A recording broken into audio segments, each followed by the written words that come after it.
Hey, I'm Pottsy. Today we're going to go through a cost breakdown at my Den A-frame house build here.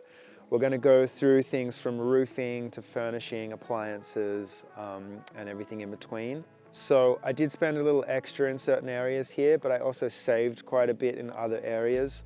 I went for a very high-end finish here.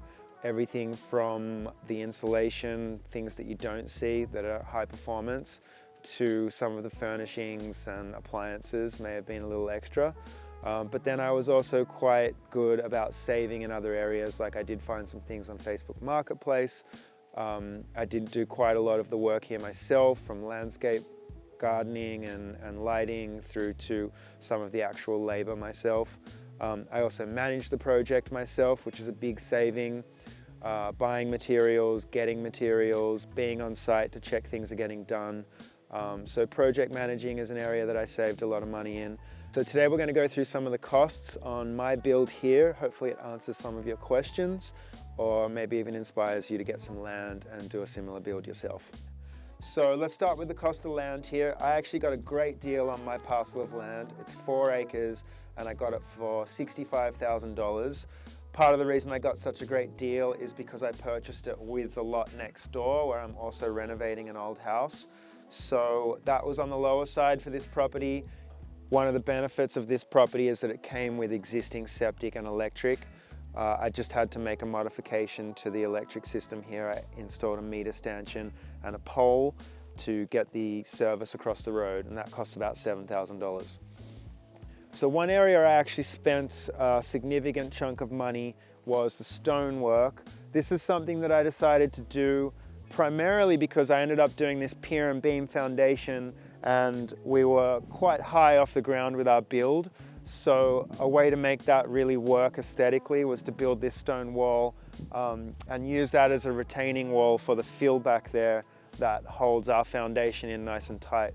So that was about $14,000 in stonework. This wall goes right around the house, and then there's another small wall at the entrance to the driveway. Okay, so the deck is also an additional cost here.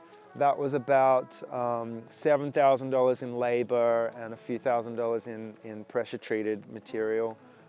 This really adds a lot of living space and hangout space, so I think that was a great spend here. We have a 12-foot deck off the front and 6 foot on the side. Let's talk about the roof here. This is a black standing seam metal roof. This material here was about $7,000 for the whole house, and then the installation was about $7,000, so it's about 14 grand for the roof. So this is our heating and cooling unit. This cost about $18,500 for the equipment and installation. Our heating and cooling is all handled by this carrier unit right here. This is all electric heat pump system, and that handles everything year round. All right, let's start with the windows here on the front. A simple way to save a lot of money on these custom shapes is to go to a glass company and get custom glass made, rather than going to a window company and getting custom windows made. The difference being that you will just get the glass made, and then you'll need to make your own window jambs. So those black frames that you see on the outside and the inside is just relatively cheap wood that we purchased, painted, and siliconed the glass in with those. The saving is pretty huge. We spent about $7,300 on custom glass, and the additional cost of wood and labor to create the window jambs, probably another couple thousand. But the alternative to that is going to a company like Marvin and getting these custom window shapes made, which would have been close to $20,000. So that was a huge saving right there. And then down below here, we got this beautiful Marvin slider. I think it's 16 feet wide. And this is one of the higher quality Marvin doors that retails for about $15,000. I got really lucky with this unit. It was a second-hand unit that we were able to get for $5,000 from a local lumberyard. So that was another big saving here. So our total spend here on all of the windows around the house, including the exterior entrance door, came to about $20,000. All right, so the appliances, I opted for quite a high-end brand, Fisher & Paykel fridge, cooktop, and then slightly cheaper but just as quality Bertazzoni oven and dishwasher.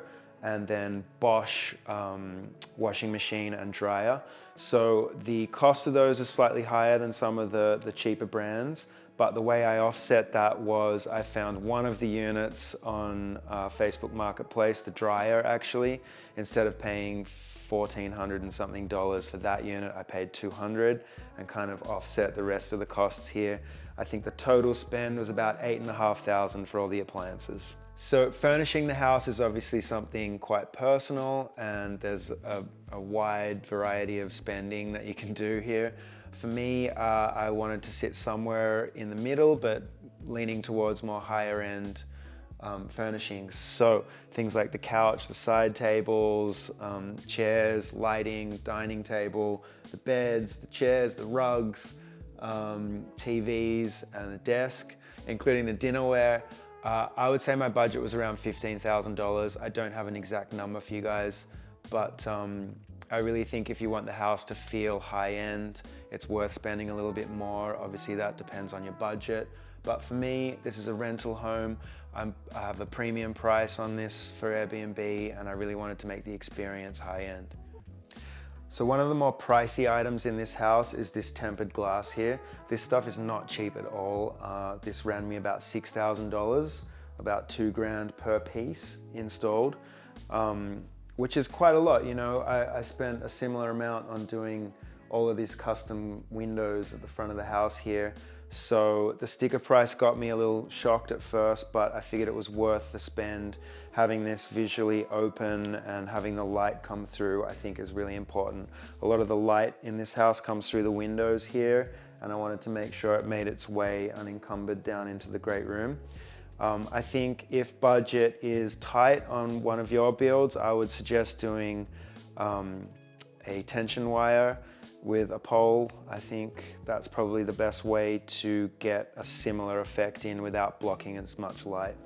So another thing I spent a little bit extra on, and that may be a theme for my video here, is spending a little bit extra, is an automated blind in the primary bedroom here. I think this is a really nice novelty. You lay in bed and you can put the blinds down or up. I think it's a nice touch, but it does cost a little extra. This blind here was about $850, battery operated with a Bluetooth remote. The blind in the bedroom downstairs there, for comparison, was something like $180. It's a much smaller blind, but significantly more to go for a remote controlled blind, but I think it's worth it. So my final spend here was over $500,000.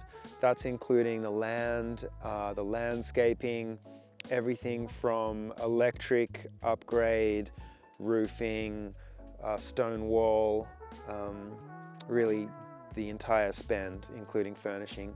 So, you know, quite a high number, I think, considering the square footage of the home. But this is a very high-end home. It's very well insulated and energy efficient. It's also a showstopper. It's a very unique design, and I'm quite happy with the spend on this. So I hope we were able to answer at least some of your questions about what it costs to do a project like this. There are options for doing this a lot cheaper, but I think if you really want to build something high-end, then that is generally the number you'll be looking at for something like this. Obviously this is quite a subjective thing, so you are able to spend a lot less or a lot more based on your personal preference. So I hope today I was able to bring a little bit of insight into the cost on building a home like this. So thanks for watching, and I hope you found this video beneficial.